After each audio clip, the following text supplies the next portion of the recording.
Palapakan natin ang ating Panginoon. Amen. Amen. So, napakabuti ng ating Panginoon. Sabi nga natin, God is good. All the time, God is good. Napakabuti ng Diyos. So, ang program po natin ay maghapon dahil meron pong continuous teaching ang ating pong mga young people. So, congratulations sa lahat po ng young youth lab club with young professional na sumama mula po kahapon. Palapakan natin ang Panginoon. Praise God. So, habang po tayo nagpupuri kanina, the Lord impressed to me to read Psalm 23 for some specific reason. Do you believe tayo po lahat ay tupa ng Diyos? Amen? Sabihin nga po natin, I'm glad I belong to the sheeppen. So, ibig sabihin yung kawan. Tayo po ay mga tupa na tayo po ay iniipon ng Diyos sa isang kawan. So, ibig sabihin, sa kawang nyo, doon tayo pinapakain, doon tayo pinalalago, doon tayo tinuturuan. So, kaya ang tawag sa atin ay sheep o tupa. Sa parable ng Bible, napakarami pong mga inihiling tulad sa pagdating ng Panginoon. Sabi ng Bible, pagdating ng Diyos, ibubuko daw ng Panginoon ang kambing at ang tupa. No? Sa isda, ay ibubukod ng Diyos ang mainam na isda. At kung ito naman ay patungkol sa pearl, ang sabi ng Panginoon ay ang paghahari ng Diyos ay katulad na nawawalang kayamanan. Nung matagpuan nila ang the best na perlas, ay ibinili at kanilang inalis yung mga mumurahing perlas at binili yung perlas na mahalaga. So maraming parable na tumutukoy po ito sa isang napakagandang bagay sa atin bilang mga Kristiyano. Ito ay ang kumpletong pananampalataya natin sa ating Panginoon. Amen? Tayo ay nalintulot ng Diyos sa treasure. Sabi nga po natin, treasure. Kayamanan ng Diyos. Sabihin mo sa tabi mo, ikaw ay kayamanan ng Panginoon. Special ka sa Diyos. Amen? So, pumalakpak ka na malakas ang special sa Panginoon. Amen. Kasi we need to understand the beauty of God's plan sa atin. No, we are here not only to maintain only our Christian life. Hindi lang po tayo dumadalo para lamang i-maintain o ibig sabihin, panatilihin. Pero ang kailangan po natin ay lumago. Sabihin natin lumago sa pagkakilala natin sa ating Diyos na buhay. Kasama sa paglago ay yung po pagdalo, pananalangin, pagbabasa ng Biblia. Kasi walang relasyon sa Diyos o sa inumang tao na hindi ka nakikipag-usap sa karelasyon mo. Amen? Amen po ba? Walang lumago. Subukan mo maghapon hindi nag-uusap ang mag-asawa. May problema. Di ba? So napakahalaga yung communication. Napakahalaga yung tinatawag na open heart at maunawaan natin ito. Alam niyo sa Diyos, yun ay bahagi ng growing relationship natin sa Diyos. Amen? Sabihin natin, growing. Pag sinabing growing ay hindi maintaining, kundi growing. Sabihin nga natin, growing. Not only to maintain. Okay, buksan po natin ang awit 23. Ito ay inawit ni David upang iparamdam niya sa Diyos na siya ang pastor niya. Inawit niya ito upang pahalagahan bilang tupa ang laging malaman kung ano ang nais ng pastor sa kanya. Amen. Kaya kung kayo ay nagbabasa po ng awit, si David tinawag na a man after God's own heart. Sabi nga natin, a man with a Amen? With a heart, no? After God's own heart. No? Siya daw yung Kristiyano o tao na malapit sa Diyos. He is a man after God's own heart. No? He's a man. Ang ibig sabihin ay special si David sa harap ng Panginoon. Bagamat ang Diyos hindi nagtatangi, pero let us define the character of David. Why niya sinabi ito? Si Joshua tinawag na he is a man with a good courage sapagkat sa tagal ng kanyang pagsama kay Moses, a lot of discouragement, hindi na-discourage si Joshua.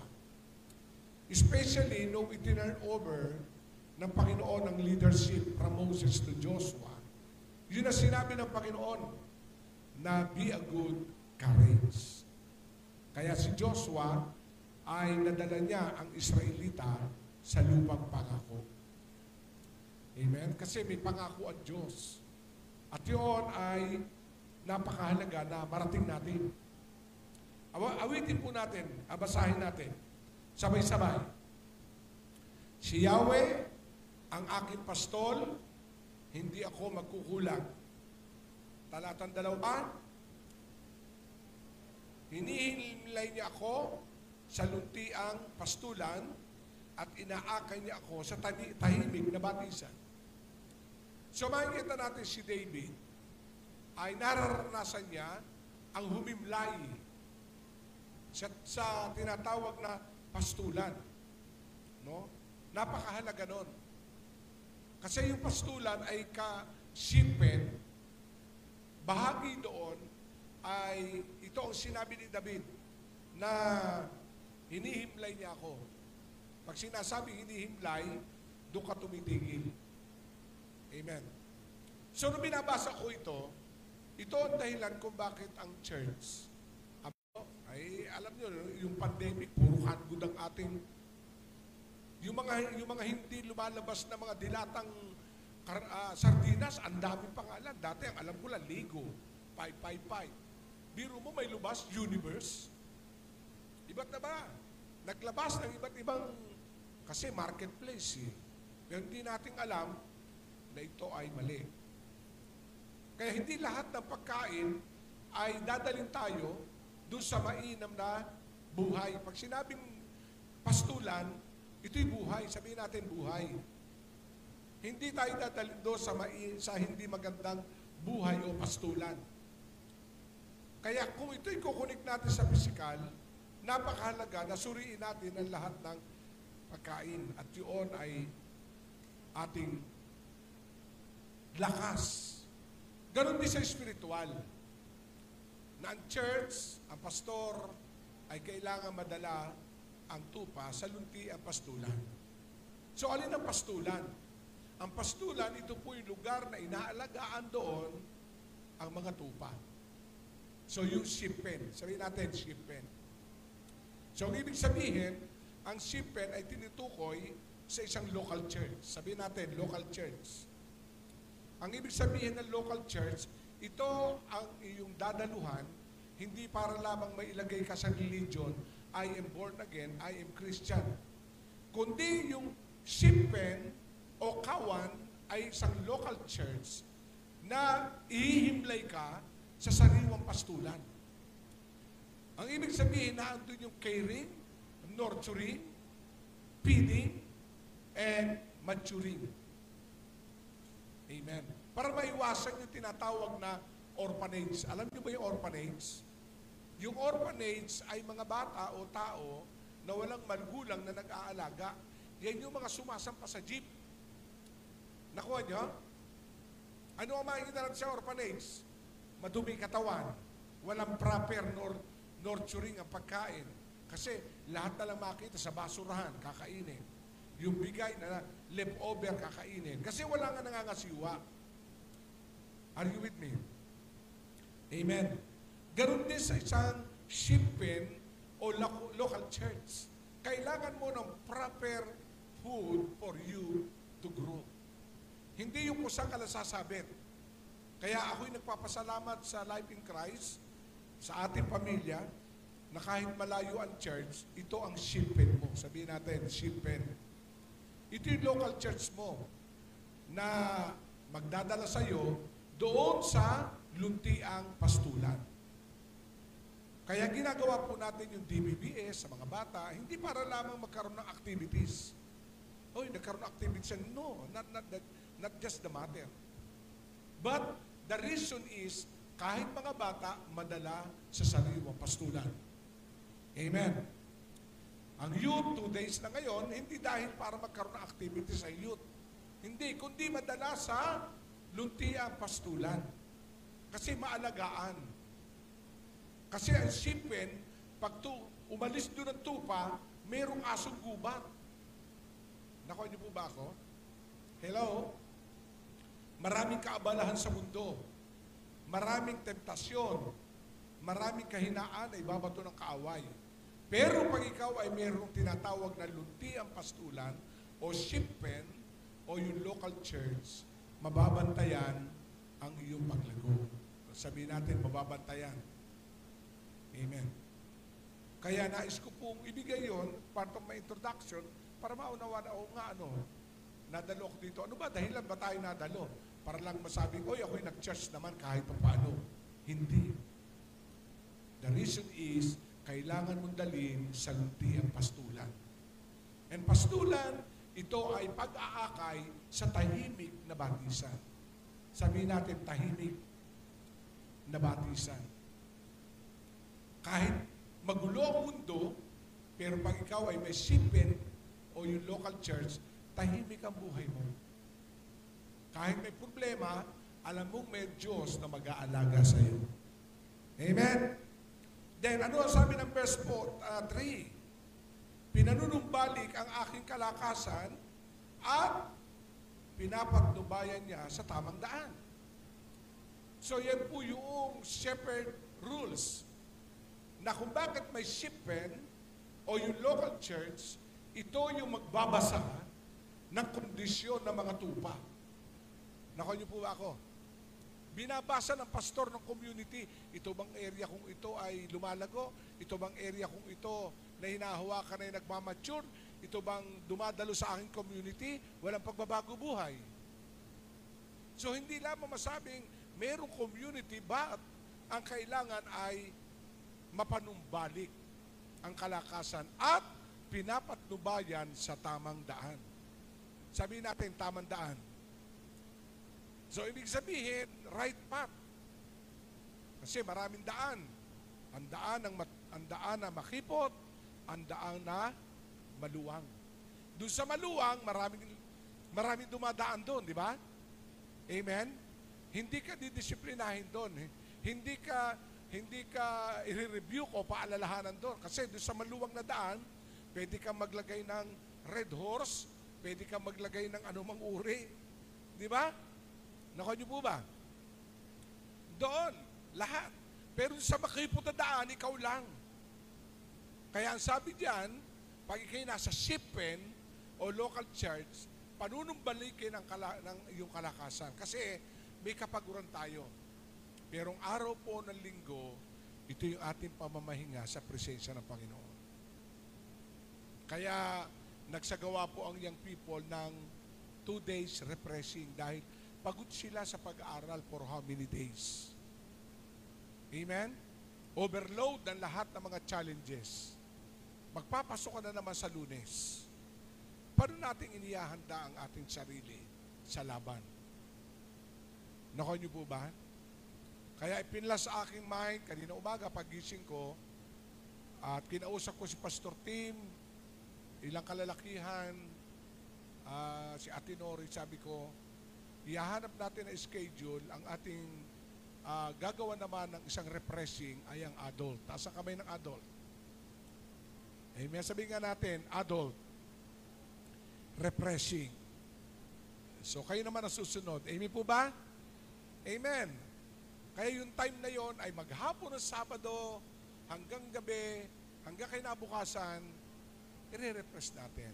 At kalimitan pag-uusapan natin yon ay usapang lalaki, usapang babae, usapang mag-asawa. Amen. Nais natin yan. At yun ang sabi ng Bible. Pinapatnubayan niya sa tamang daan upang aking parangalan ang kanyang pangalan. Kaya ginagawa ng pastor ang gantong mga hakbang upang maparangalan ang Diyos. Amen? At pag nakikita ng Diyos na masigla ang young people, sino mapaparangalan? Si Pastor Ira ba? Si Bishop ba? Ang Life in Christ? Hindi. Ang mapaparangalan ang Diyos. At pag ang Diyos ang nagalak at naparangalan, ikaw mismo pagpapalain ng Panginoon. Kasi Lord, salamat. Amen? For 37 years as a pastor, kahit kami mga pastor, nagre-repress na rin. Kailangan yon. Dahil sa hamon ng buhay ngayon, lalo-lalo na sa ngayon, even the very elect will be deceived. Kahit mga pinili, marunong na pastor, no, anointed pastor, sa maling doktrina, nadideceive. Ang ibig sabihin, kung mga pastor ay nadideceive, how much more mga tupa? Nako niyo po ba ako? Hello? Kaya yung 3 days sa Bible School, nagsimula na po kami, maraming pastor na nagtatanong sa akin. Sabi ko, yan ang problema. Pag ba walang proper feeding ang isang pastor, kung saan mangangalap ng teaching sa YouTube at mga libro. Pero kailangan well-guided ka ng Biblia mismo kung paano ito i-apply at i-interpret. Nako niyo po ba? Kasi alam naman natin, kung kayo ay updated sa YouTube, ayoko nang banggitin ang pangalan, pero yun ay dahilan sa walang nag-aalaga kahit mga pastor. Amen? Kaya, saan natin aakayin? Saan natin aakayin? Mapaparangalan ba Diyos? Then, verse 5, verse 4, dumaan man ako sa madilim na libis ng kamatayan, wala akong katatakutan pagkat ikay aking kaagapay. So, ibig sabihin, may kaagapay ka. Kaya sa community, sa mga sector, young pro, youth, do not misinterpret na ang inyong pastor sa community ay kayo ay pinagsasabihan. Kasi bahagi yun ng kanyang katungkulan. Bahagi yun. Kasi madilim ang paligid.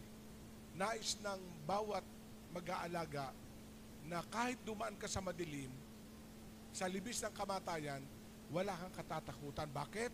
Pagkat ikay aking kaagapay. Kaya mga leaders, pasalamat tayo sa sector head, may kaagapay ka. Amen? Sa community, may kaagapay ka. Amen? Ako natutuwa ako dahil meron tayong mga leader na kaagapay ko. Amen? Kaagapay. Kasi pag wala tayong kaagapay, sino kaagapay natin? Hahanap tayo sa iba. So sa paghanap tayo sa iba, ang tanong nito, iisa ba ng Espiritu kayo? Kaya napakahalaga yung shipment. Kaya love God, love your local church. Amen? Amen po ba? Kaya I'm so thankful to the Lord dahil as I evaluate the growth of our church ay lumago. At hindi lang lumago, nabubuo ang bawat pamilya. At hindi lang ito ang plano ng Diyos. Amen? Bakit? Ang sabi diyan, ang tungkod mo at pamalo ay aking gabay at sanggala. And last verse, before I proceed to my topic, sa verse 5, napakaganda. Dito po ako magduduro. Ipinaghahanda mo ako ng salo-salo at nakikita pa nito ng aking mga kalaban. Sa aking ulo, langis ay ibinubuhos, sa aking saro, pagkapalay, lubos-lubos. Sabi nga natin, pagpapala, lubos-lubos. Bago sinabi yan, ang pinaka-intro word ay, the Lord is my shepherd.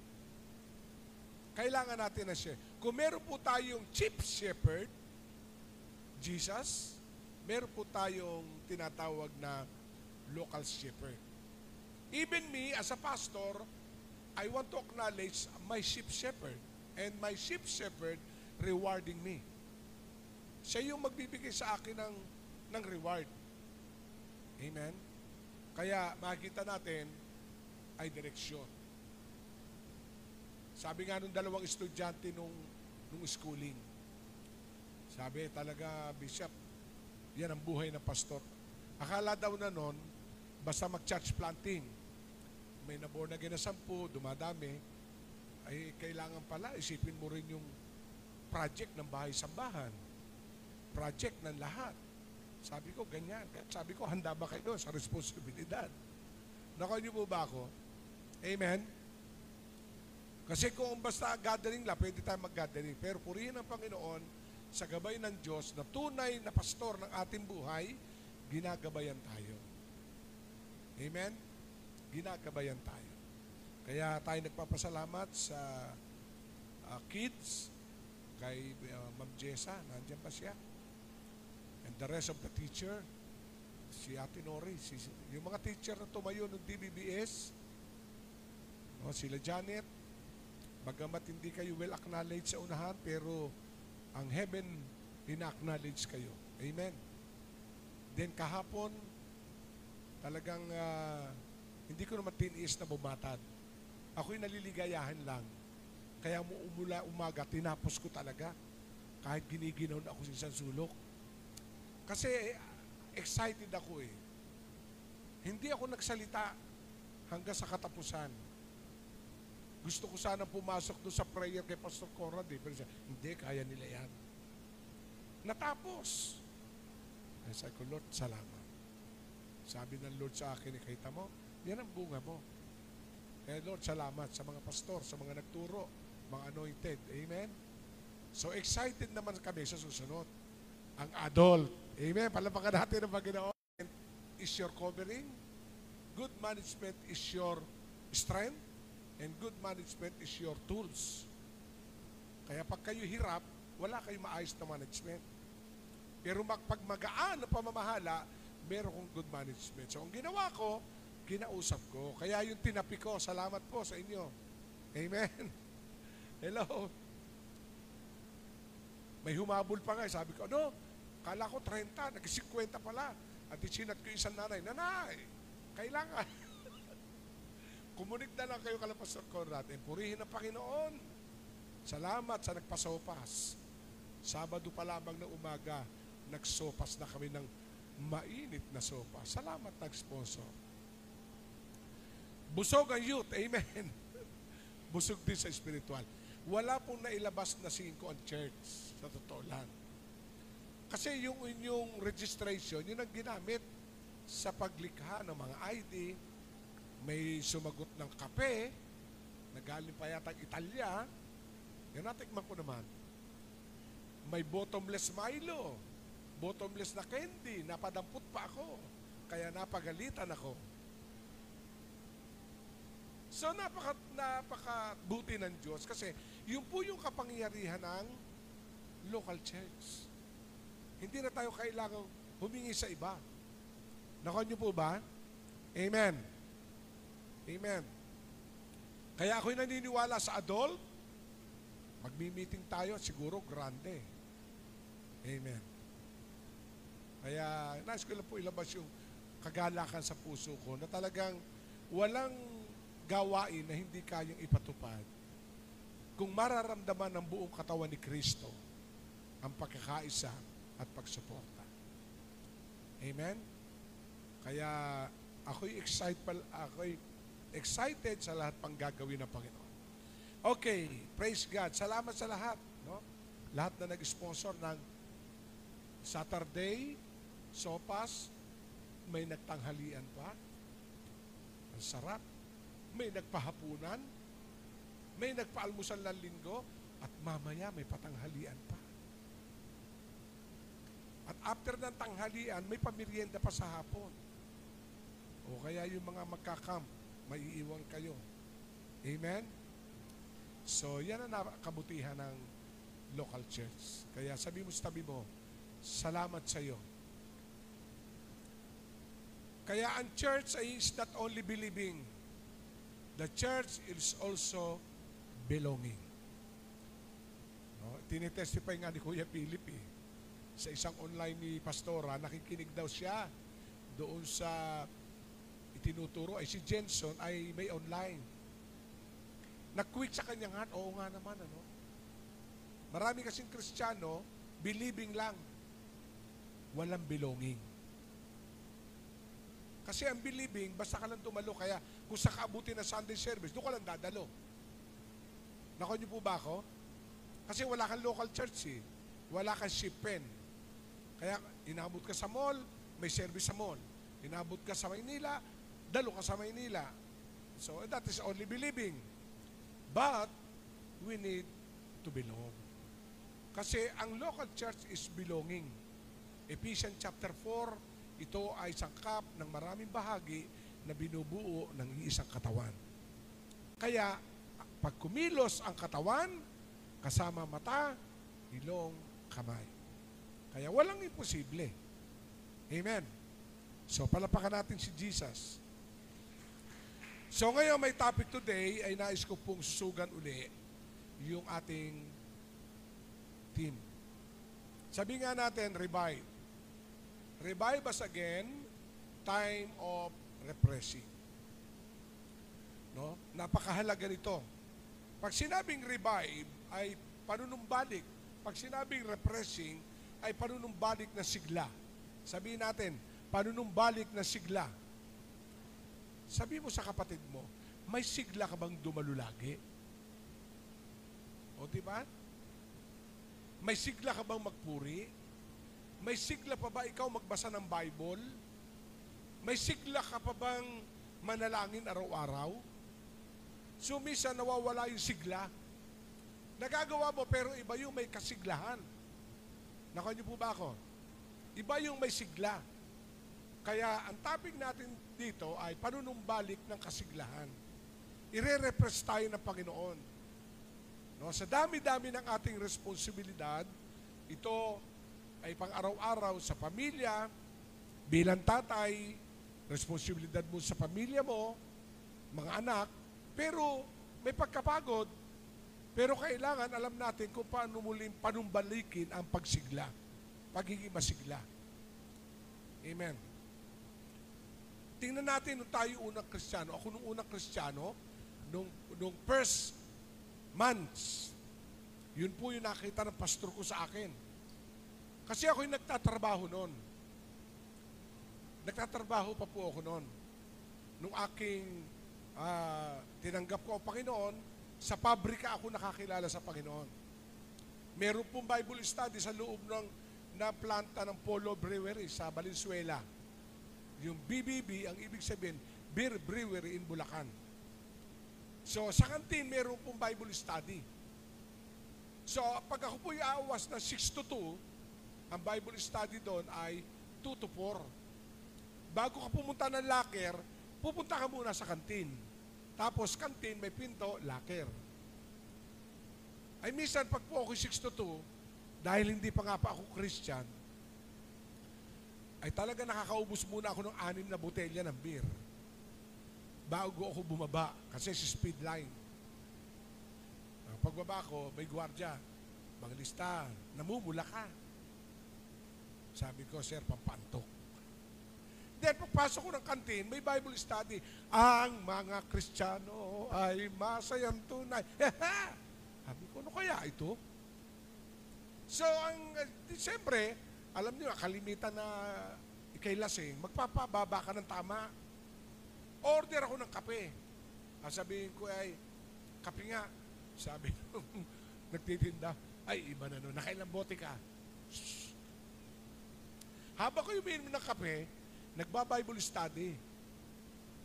So, wala akong basta na Bible study, hanggang sa kinabukasan, yan yung pala ang Bible study, ay ito yung Martes, Huwebes.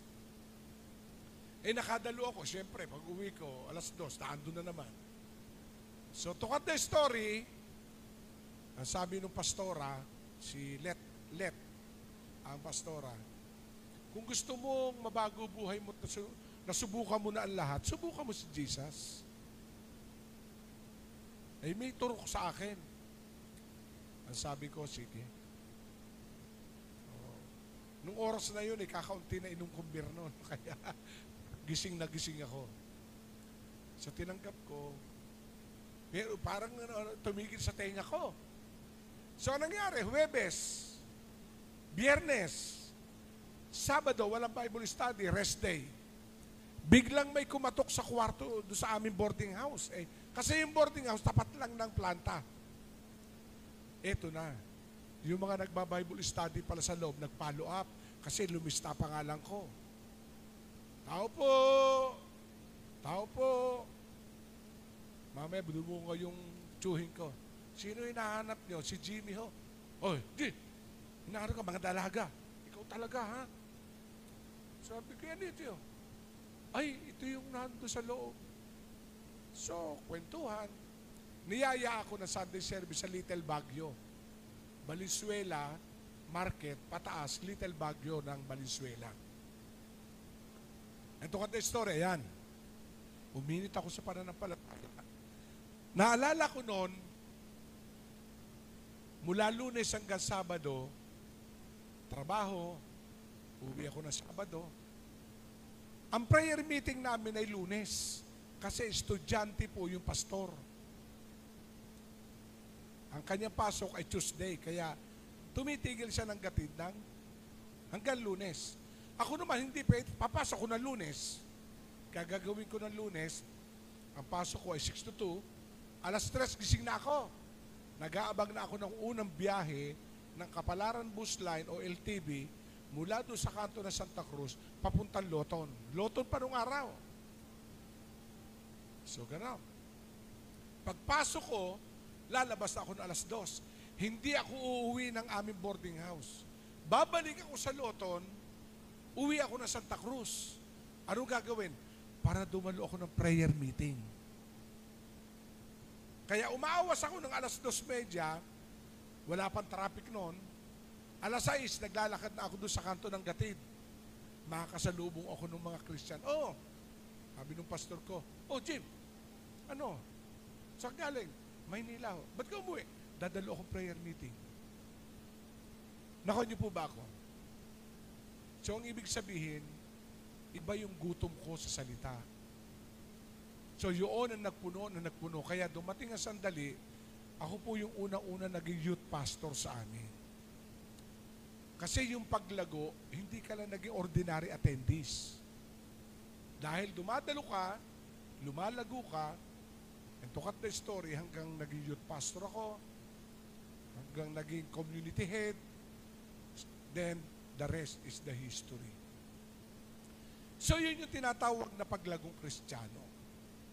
At minsan dumadating sa panahong yon, nagagawa ko pa ba ang ganung excitement? Nako niyo po ba ako?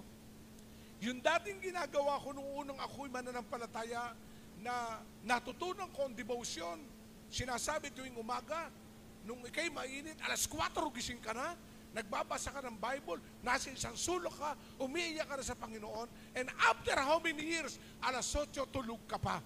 Wala ng debosyon, kundi emosyon na nangyayari. So, and that is what we call you need to repress. Kasi nawala na yung kasiglahan. Nawala na yung dating ginagawa mo. At bilang mananampalataya, yun ang kailangan natin. Kita niyo sa Matthew 25, yung parable ng 10 virgins na naghihintay sila doon sa lalaking ikakasal. Yung 5 may baong-baong langis, yung 5 ay wala. Dumating ang lalaking ikakasal. Ang problema na hindi tumagal yung may dalang 5 langis at umuwi at kukuha.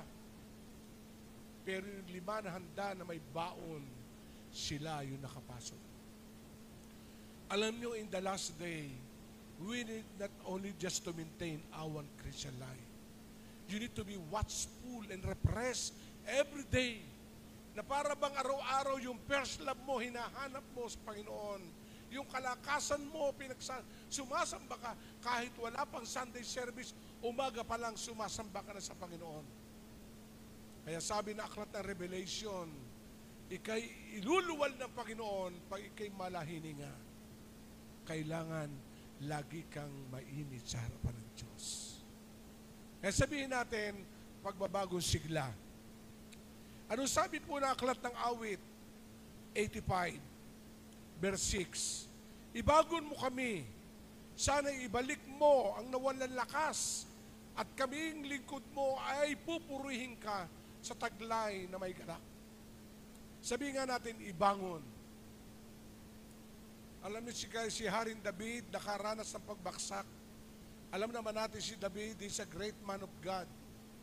Dumating siya natukso sa isang babae. Alam niyang mali yun. Pero yung unang andaing niya, restore me the joy of my salvation, and let the new right spirit within me. At ito ay isa sa awit niya, ibangon mo kami. Sabihin natin, ibangon. Sabihin mo sa tabi mo, babangon tayo. Kasi alam niyo, ang tendensya ng kaaway, pabalik ta rin ka. Ang gusto ng kaaway, bumaksa ka. Nakuha niyo po ba? Amen? For the past 2 years, yun ang pinaglalaban ko sa aking prayer closet. Sa kabila na nangyayari, siyempre, nagdadialysis ka. No? Kaya sabi nga isang pastor doon sa Mindoro, itinetestify daw yung kwento ko kasi mayroong dinadialysis sa Mindoro. Pastor, nung na-diagnose, hindi na raw nag-preach. Ipinagkatiwala na doon sa mga pastor. Hindi na lumabas ng bahay. Sabi, ako may kaibigan, Bishop ng Laguna. Lalo siya naglilingkod. Kasi, kahit humina ang katawan mo, dahil sa lakas na espiritong taglay mo, itataas ng Diyos ang pisikal mo. Iibabaw ang kalakasan ng espiritu. Kaya makikita natin, yung anong gustong gawin ng kaaway, itumba ka. Pilayan ka. Pero no way. Habang ang buhay natin nasa Diyos, lagi nating i-desire, Lord, ibangon mo kami. Amen? Kasi maraming dahilan ng pagbaksak. Kahirapan, pinansyal, lahat gagawin ng kaaway. Pero sabi nga ni David, sana'y ibalik mo ang nawalan lakas. At kaming lingkod mo ay pupurihin ka na taglay ang kagalakan. Kaya, amen? Tayo magpupuri sa Diyos. Amen? Hello? Tayo magpupuri. Napakahalaga. Kasi may dahilan ng Diyos kung bakit ikay mahaba buhay. Amen? Kahapon na hapon, sabi ko kay Pastora, alis kami ng 2:30, may ka-appointment ako.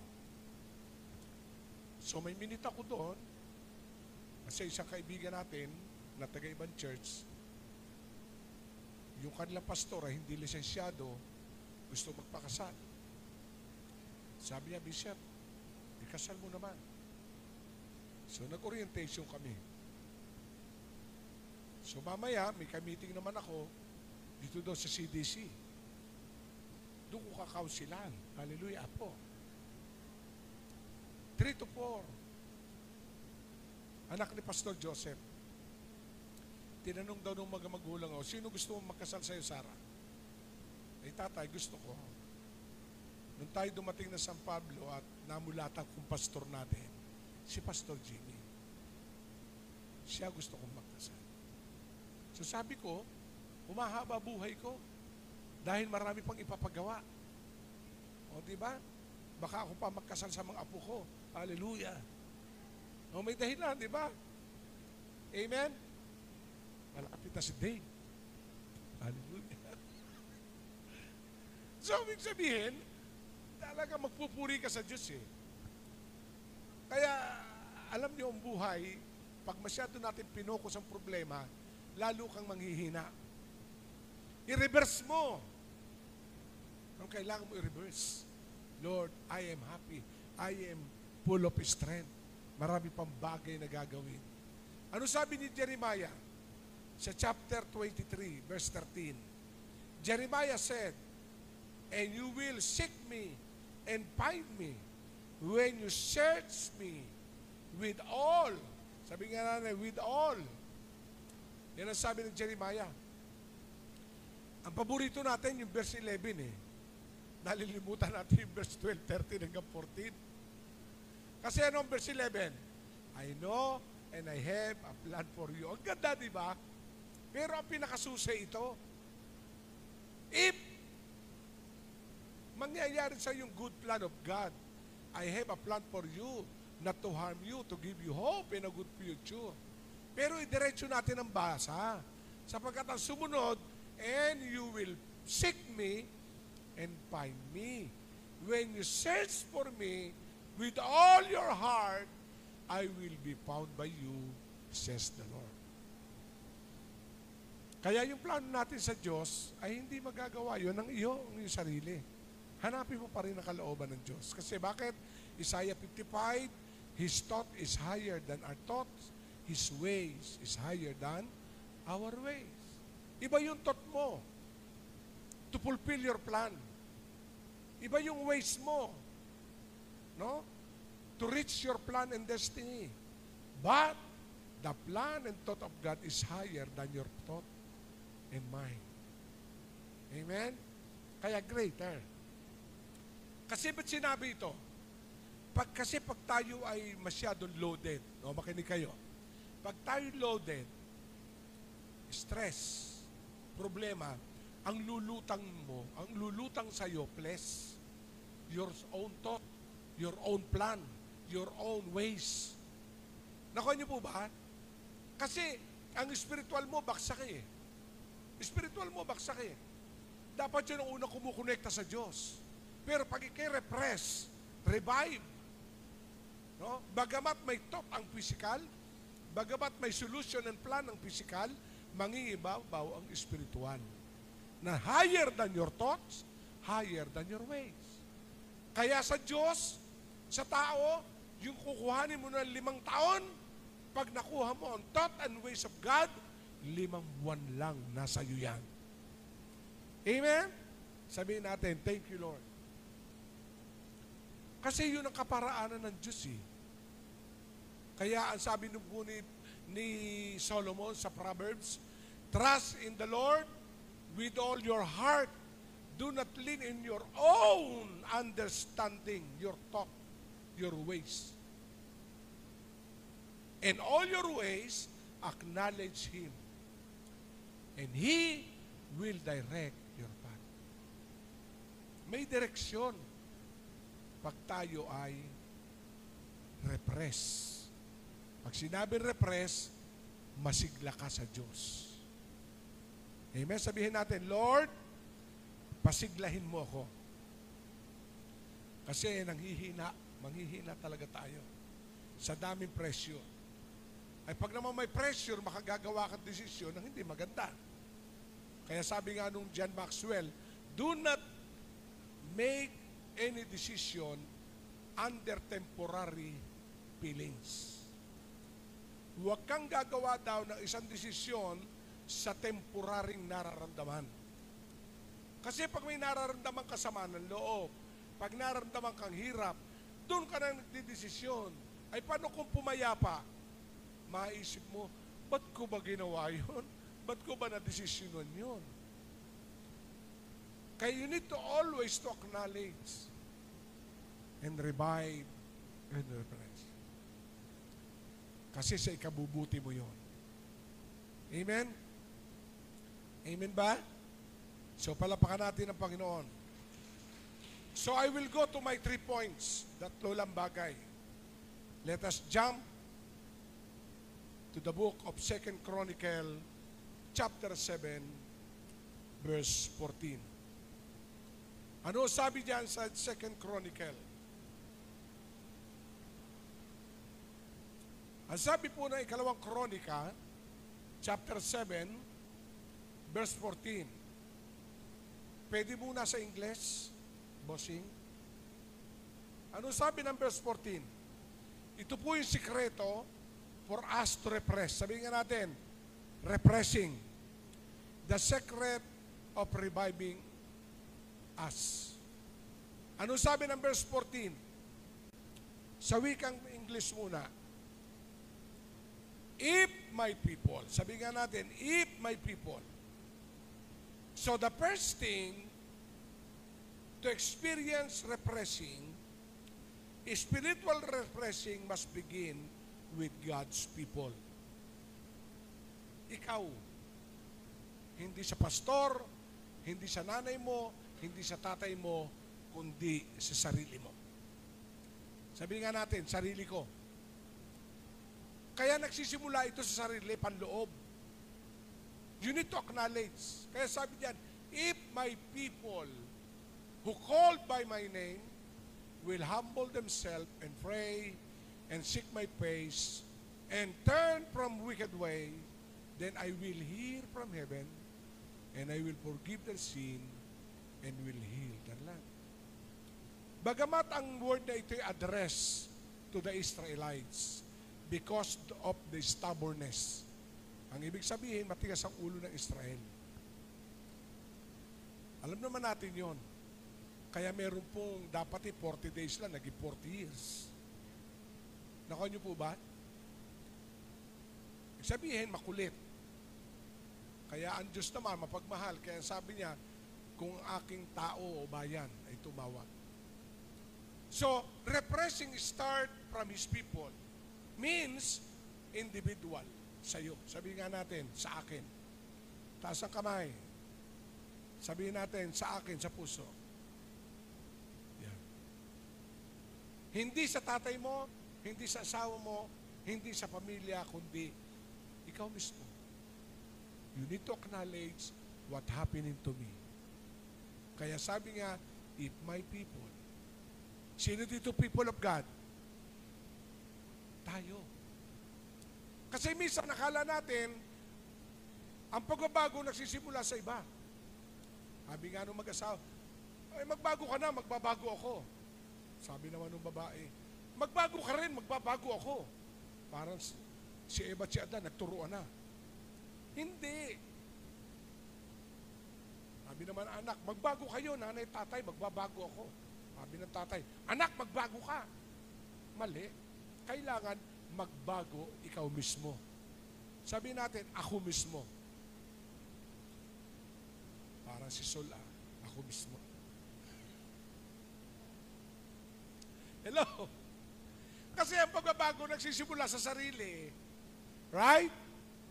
Kaya kung gustong mabago siya, first, you need to change. Kasi if mababago you, mababago me. Hindi ko nahihintay magbago ang sino man nasa tabi ko. Sisimulan ko sa aking sarili, dapat mabago. Kaya do not expect to change the people around you. It will start to you personally. Simulan mo. Amen? Amen ba? Sabi mo, sisimulan ko. Yes. Simulan. Tatay, simulan mo. Ikaw magyayaman na langin.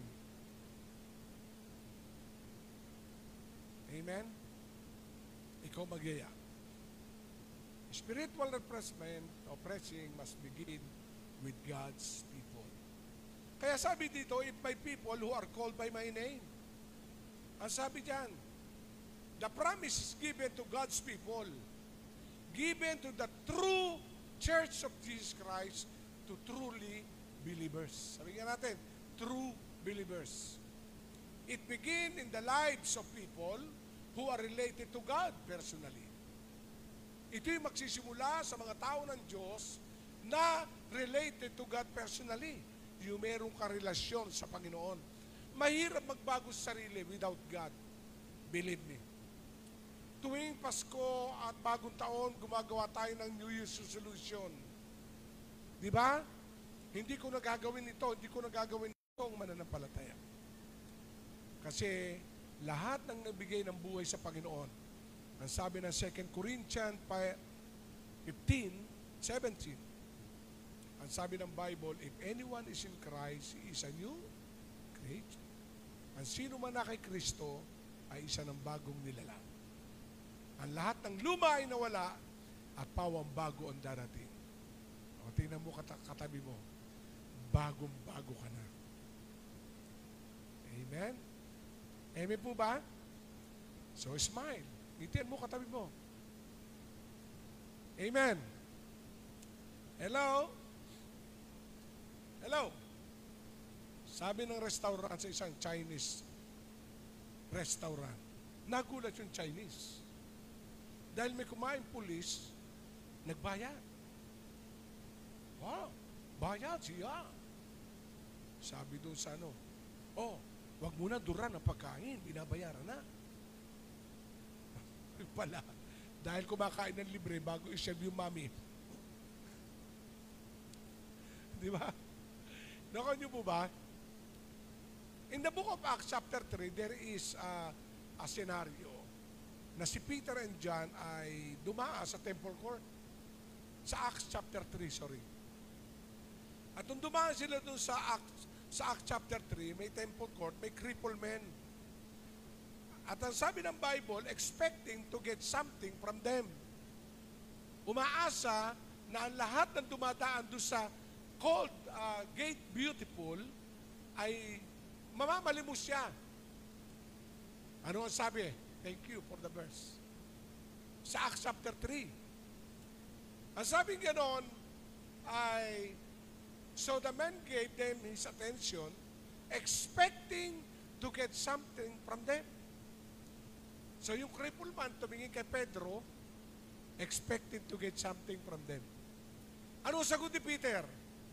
Silver or gold I do not have, but I have give to you in the name of Jesus of Nazareth, walk. So ibalik natin doon sa verse, ayan, ibalik natin dyan sa verse 5. So the man gave them his attention, expecting to get something from them. Do you believe maraming crippled men, problematic people around us looking at you, expecting to get something from you? Ang ibig sabihin po dyan ng kwento, ang mga tao ay nakatingin sa atin, umaasang may makikita sa iyo. Right? Ang ibig sabihin, yung may mga problema, pag tinitingnan ng bawat Christian, nagtataka sila. But ito, may problema rin, pero masaya. And that is the word expecting. May inaasahan sa atin. Ay sabi ni Peter, wala akong ginto, pero meron ako. In the name of Jesus Christ. Tandaan natin, in your home, in your house, the people expecting something from you. Your kapitbahay, expecting to get something from you. Ay hindi mo sila madadala sa Panginoon dahil pag nakatingin sa'yo, ay niyayaya mo ako dyan, misa kainuman kita. Ay paano ako mayayaya? Hello? Hello? Ibig sabihin, yung mga tao nakapalibot, umaasa. Nagsishare ka ng solusyon, nagsishare ka ng pagbabago ng buhay, pero pag tumingin sila sa'yo, expecting to get something from you. Amen. Kaya this is the season to repress. That aminin natin, the people around us looking at you, expecting to get something. May isang bata nanunood sa mama na nagpupukpok, karpintero. Ay, yung karpintero napatingin sa bata. Oy, Tutoy, ba't ka nakatingin sa akin habang hinihintay ko po kayo mapukpok? Ay, loko tong batang ito. Bakit? Kasi po yung mama napukpok, nagmura. Yung pagpukpok, ay, paano? Kasi minsan alam nyo, pag tayo problemado, nababago lingwahe natin. Amen? Yung pag natuntungan ng ingron mo, yung naubusan ka ng pagkain, sabihin mo sa mga nasa bahay, pero yung ordinary life, sweet and peace. Pero pag dumating yung talaga merong unusual na nangyari sa'yo, bibigay. Amen. O sabihin mo sa tabi mo, get mo. Kaya pag may pressure sa buhay, ask God, Lord. Amen. Hello? Kasi doon nasusubukan. Kasi hindi naman dadating ang kapayapaan pag hindi mo naramdaman ang kaguluhan. Kaya napakahalaga, we need to be watchful. Sabihin natin, bantayan natin ang ating sarili.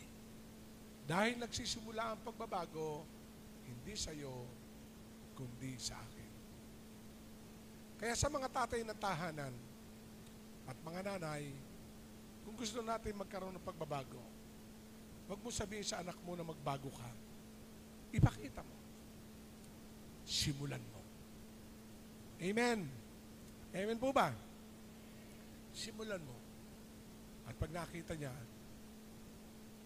magpapalo lang sila. Magpapalo lang sila. Magpapalo. In the book of Ezekiel 37, there is a kwento na naman na ito, yung the valley of the dry bones. No, isang pangitain ang nakita ni Propeta Ezekiel na meron pong bundok ng maraming bungo o kalansay. At ang tinutukoy dito ay ang muli ang mga Israelita.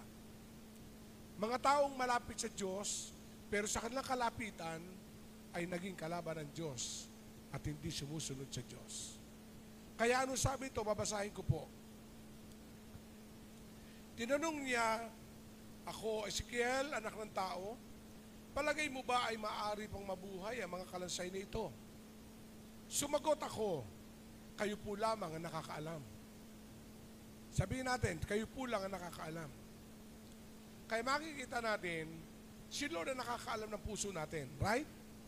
Hello? Nobody can judge you.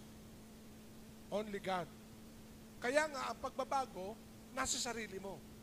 Dahil wala nakakaalam ng Diyos na sarili mo, kundi si Lord.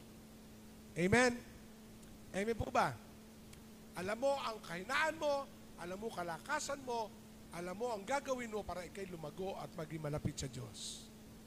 Kaya dito sa pangitain ito, nais panumbalikin ang sigla ng mga bungo, ng lambak ng bungo. Nais. Kaya ang sabi dito, sa palagay mo ba ay maaari mabuhay ang mga kalansay na ito? Sumagot ako, kayo lamang ang nakakaalam, Yahweh. Verse 3, verse 4, another verse. Sinabi niya sa akin, magpahayag ka sa mga kalansay na ito. Sabihin mo, mga tuyong kalansay, digin ninyo ang salita ni Yahweh. Ito ang pinasasabi niya. Bibigyan ko kayo ng hininga at kayo ay mabubuhay. Sumunod na talata, lalagyan ko kayo ng litid at laman at babalutin ng balat. Bibigyan ko kayo ng hininga at kayo ay mabubuhay. Sa gayo'y makikilala ninyo na ako ay si Yahweh. Okay, verse 7. Nagpahayag nga ako tulad ng utos sa akin nang ako ay nagsasalita. Ito ha, tingnan nyo. Ako ay nagsasalita, nagkaroon na malakas na ugong at nabuo ang mga kalansay. And that is the power of prophetic word. Kaya mga kapatid, ang tools for us to repress comes from the Word of God. Siya lang po yung makapapanumbalik. Bakit? Okay, dito kayo tumingin. Nung likha ng Diyos ang tao, mula po sa alabok, walang buhay. Di ba? Ano ginawa ng Ama? Hiningahan yung image na galing lupa and became the living soul. At yung alabok na hinulmahan na tao, walang buhay, nung hiningahan ng Diyos, nagkaroon ng buhay. Sabihin natin, buhay. Ano koneksyon ng salita ng Diyos? Ang sabi po ng aklat ng Timoteo 3, ang salita ng Diyos ay hiningahan ng Diyos. Hindi na muli pwedeng hingahan ka, buo ka na eh. Dahil may buhay ka. Yung nga lang, aandap-andap na. Pero pag ang salita ng Diyos ay narinig mo dahil hiningahan din ng Diyos ang salita niya na magagamit sa pagpapalakas, pagtutuwid, pag-aakay sa matuwid na pamumuhay, yung salita ng Diyos pag narinig mo, ibabalik ang buhay mo. Palapakan natin ang Panginoon. Kaya mga kapatid, ang sabihan kayo mag-devotion, hindi ito ritual o religious activities. Ang pag sinabi pag-devotion, ikaw na laman na hiningahan ng Diyos, ang hiningang salita ng Diyos, ang bubuhay at magbibigay ng panunumbalik. Kaya kahit anong problema mo, malakas ka. Bakit? Lagi ka nagbabasa ng salita ng Diyos na may taglay ng hininga ng Diyos. Sabihin natin, breath. Kaya when you open your Bible, amen? Amen. Love to read the Bible. So, refreshing, start from His Word. Sabihin natin, from His Word. And last verse, ano sabi ng 6? Lalagyan ko kayo ng litid at laman, babalutin ng balat, bibigyan ko kayo ng hininga, at kayo mabubuhay. Sa gayoy, makikilala niyo akong si Yahweh. Nagpahayag nga ako tulad ng utos sa akin nang ako'y nagsasalita, nagkaroon ng malakas na ugong at nabuo ang mga kalansay. And that is the power. Kaya, personal. If you give your time to the Lord personal in reading the Bible, personally, God will refreshing you every day. Sabi natin, refresh. Okay, number 2. 2 Chronicle. Ang sabi diyan,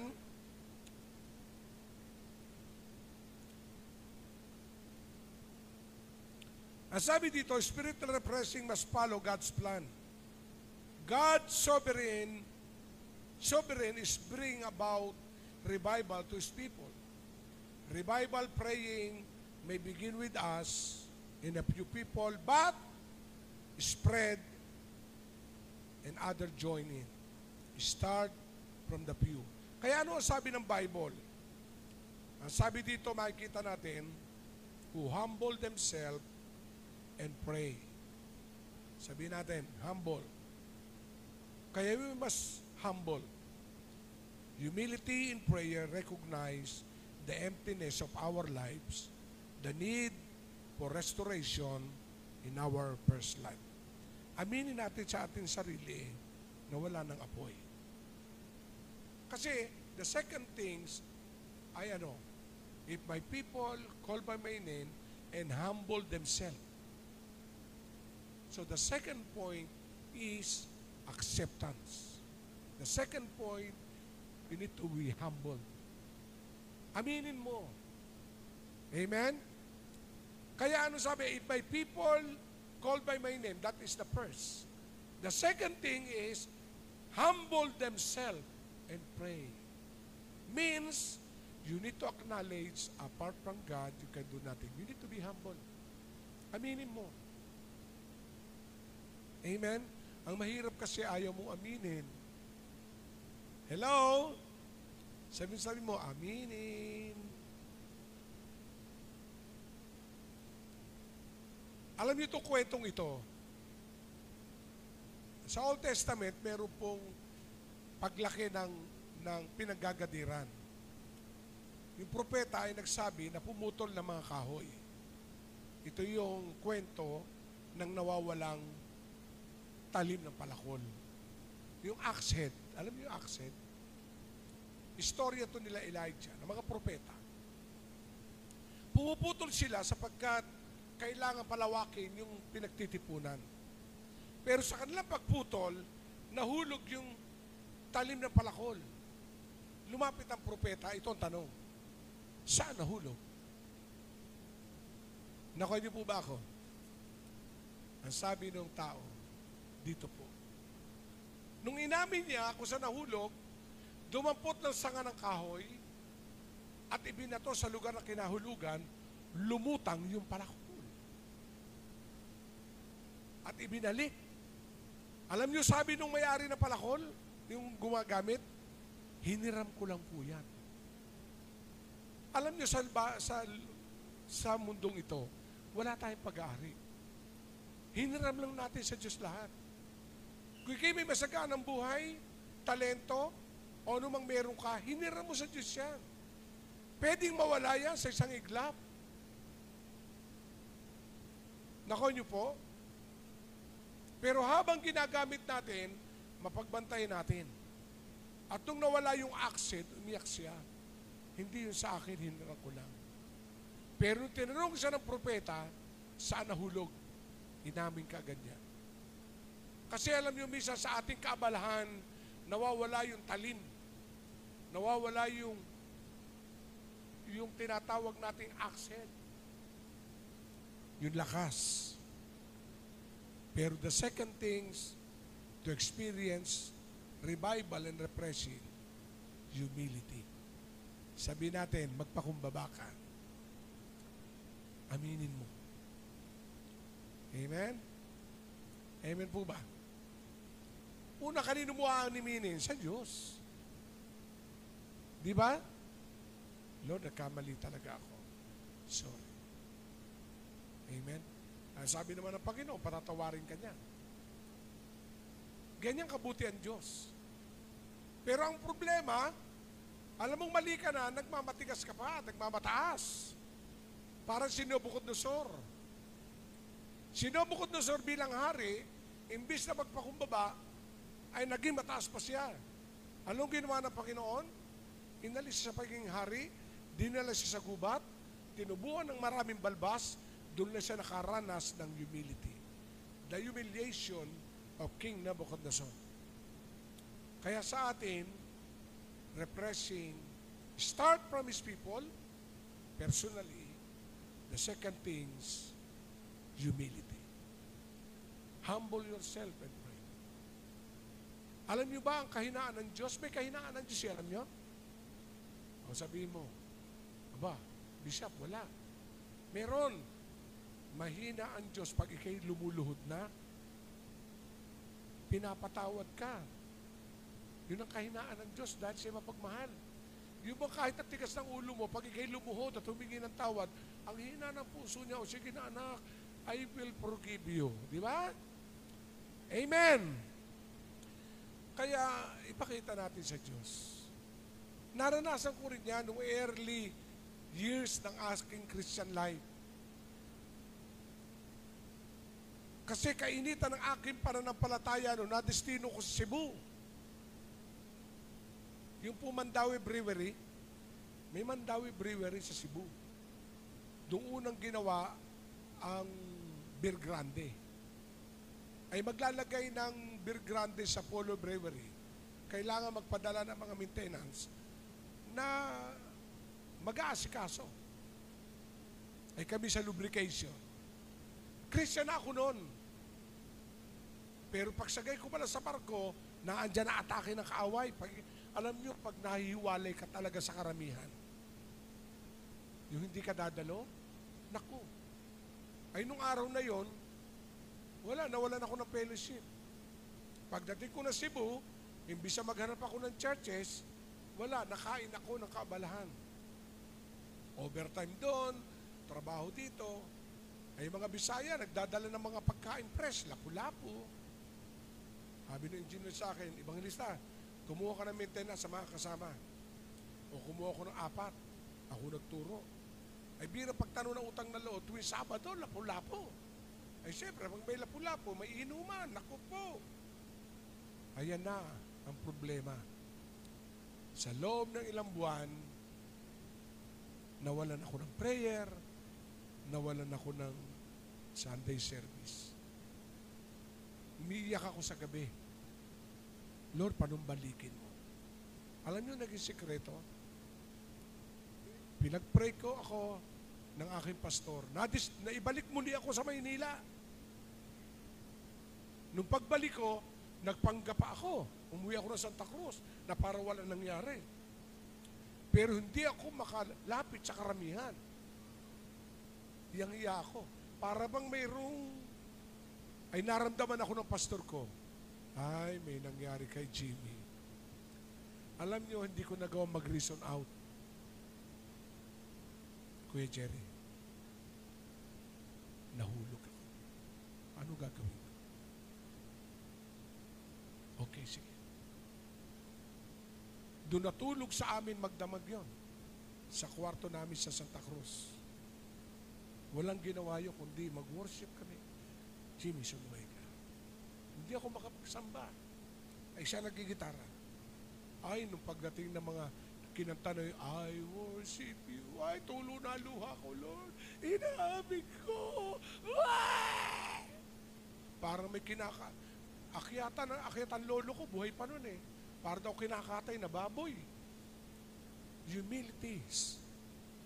Oh Lord, pagbaba ko, Nay, patawarin mo ako. Ay, Panginoon, patawarin mo ako.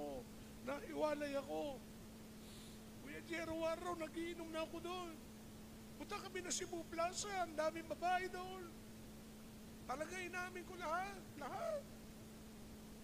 Ang laki na sweldo ko, wala akong naipadala sa magulang ko. Nakain ng bisyo.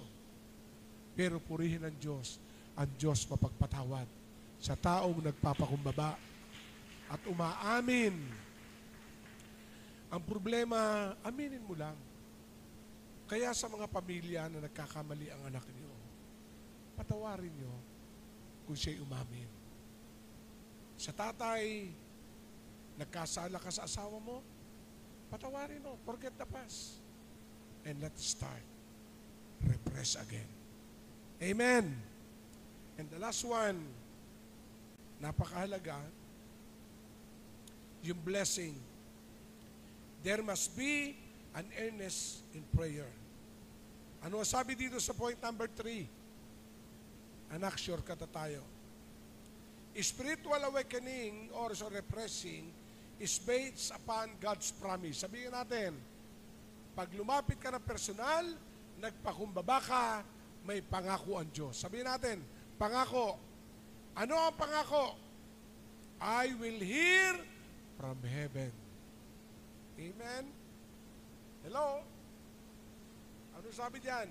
God is saying, ibalik mo, God is saying that if His people follow His plan, His promises to send revival.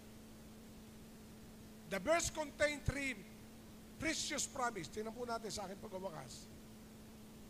Dahil ikay lumapit personally, repressing start from yourself, nagpakumbaba ka, hintayin mo ang 3 pangako ng Panginoon. Una, I will hear from heaven. Pakikinggan ka ng Diyos. Bagamat sinabi ng Isaiah, ang nagiging dahilan kung bakit ang kamay ng Diyos ay umiikli, ang kanyang tenga ay nagiging bingi dahil sa ating pagsalansang. Pero pag ikay lumapit personal, ikay nagpakumbaba, didinggin ka ng Panginoon. Hindi niya ikikiling ang kanyang pandinig dahil naririnig niya ang tinig mo na nagsisisi. Sabihin natin, 3 promises. I will hear from heaven.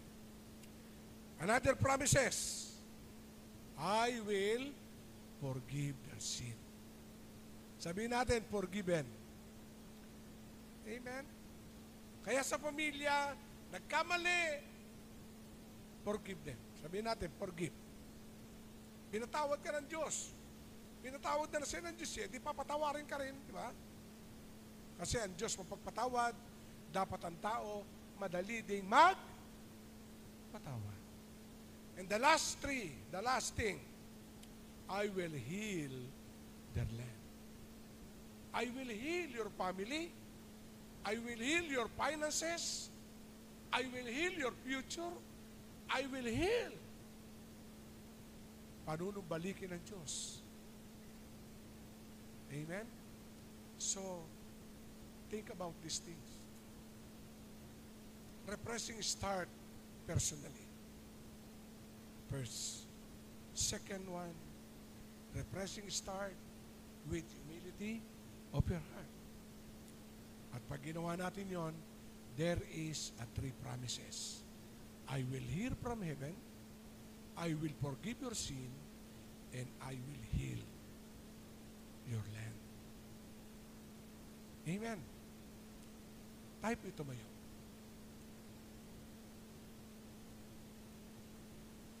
Kayang burahin. At tayo naniniwala, ang bawat isa ay magiging malakas araw-araw. Amen? May kasiglahan. Ibabalik ng Diyos ang sigla ng pagsamba. Ibabalik ng Diyos ang sigla ng pananalangin, pagbabasa ng salita. Ibabalik ng Diyos ang kasiglahan ng pagsamba. Amen?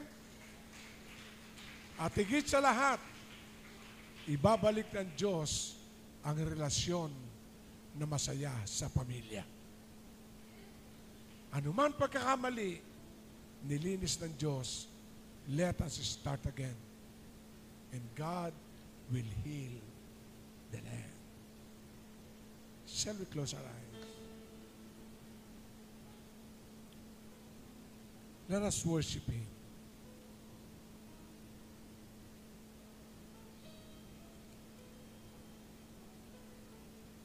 Worships.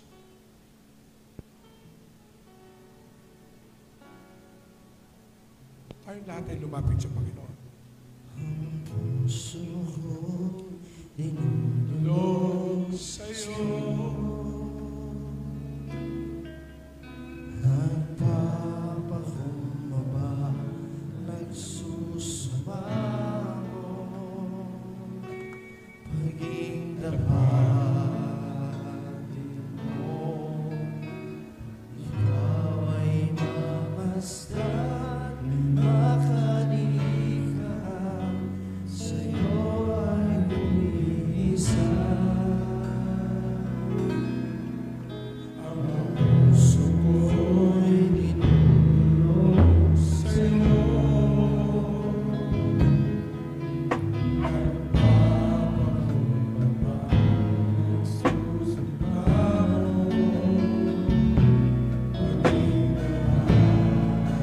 paging dapatin mo, ikaw ay mamasdan, makalikha, sa'yo ay lumisan. Loobin ko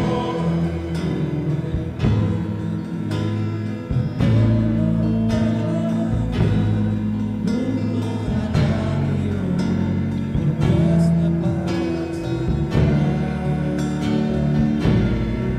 Kaluyan ang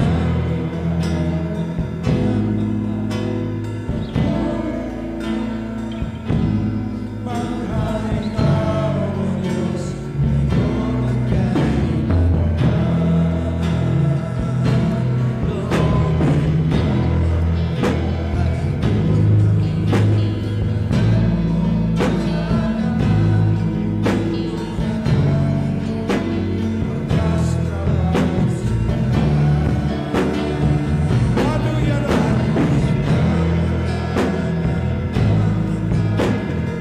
Ngunit pagsamba, pag-aari ka, O Diyos, ngayon at kailanman.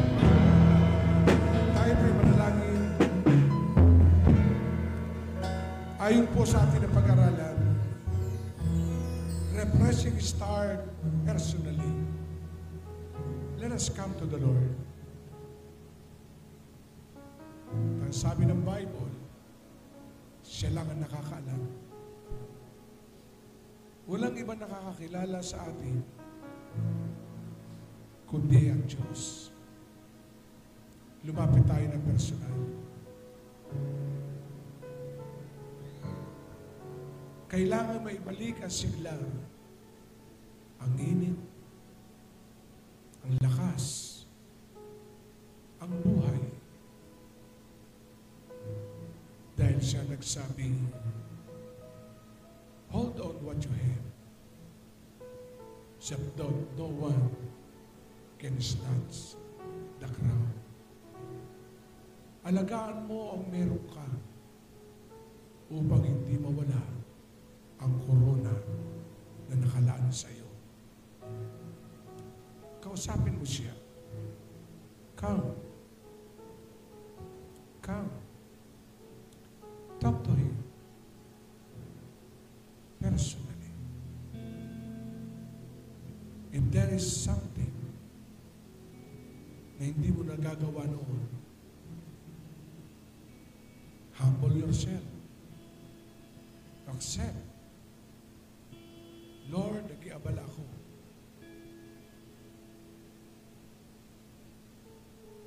Come. God will forgive your sin. God will heal you.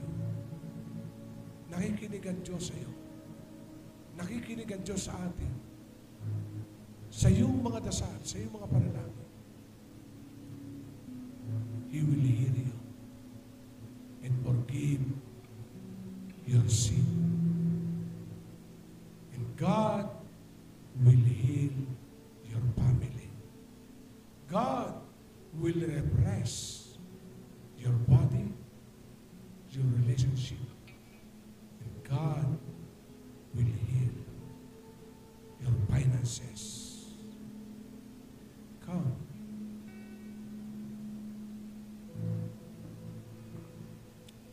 Dakilang Diyos, lumalapit kami sa iyo. Salamat sa oportunidad na you will refresh, revive us. Pinanunumbalik mo ang aming lakas. At Panginoon, ang kasiglahan ay tinatanggap namin ngayong umaga. Mananatili ang kasiglahan ito ng pagsamba, pagbabasa ng salita, pananalangin, at sa buong pamilya ang patuloy na pagdalo sa iyong gawain. Salamat! Itinataas ko po sa iyo mga anak. Lord, muli pag-apuyin mo at patuloy mong ihanda sila. We declare the healing touch of God. We declare the restoration of the family relationship between the couple, the husband and the wives, and the whole family. We declare it and seal it by the blood of Jesus, and let the Holy Spirit guide everyone for your glory. In Jesus' name, amen.